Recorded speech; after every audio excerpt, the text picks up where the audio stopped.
தமிழக வெற்றிக் கழக பொதுச் செயலாளர் ஆனந்த் பிறந்தநாளை முன்னிட்டு உத்தமபாளையம் வட்டார அளவில் 10 மற்றும் 12ஆம் வகுப்பு அரசு பொதுத் தேர்வில் 2025-26ஆம் கல்வியாண்டில் முதல் 3 இடங்களை பிடித்த பள்ளி மாணவ மாணவியர்களுக்கு பதக்கம் மற்றும் நினைவு பரிசு வழங்கி கௌரவிக்கும் விழா கம்பத்தில் நடைபெற்றது.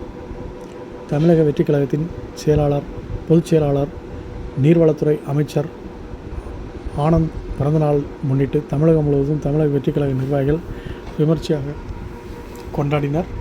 அதன் ஒரு தொடர்ச்சியாக தேனி மாவட்டம் உத்தமபாளையம் கல்வி வட்டத்திற்குட்பட்ட அரசு மற்றும் அரசு உதவி பெறும் பள்ளிகளில் கடந்த 2025-26ஆம் கல்வியாண்டில் 10ஆம் வகுப்பு மற்றும் 12ஆம் வகுப்பு அரசு பொதுத் தேர்வில் முதல் 3 இடங்களை பிடித்த மாணவ மாணவிகளுக்கு பதக்கம், கேடயம், சான்றிதழ் மற்றும் நினைவு பரிசு வழங்கும் விழா நடைபெற்றது.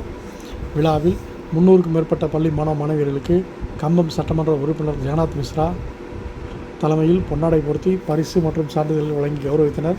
நிகழ்ச்சியில் தமிழக வெற்றிக் கழகத்தின் மாநில, மாவட்ட, நகர நிர்வாகிகள், பள்ளி மாணவ மாணவியர்கள், ஆசிரியர்கள் மற்றும் பெற்றோர்கள் என ஏராளமானோர் திரளாக கலந்து கொண்டனர்.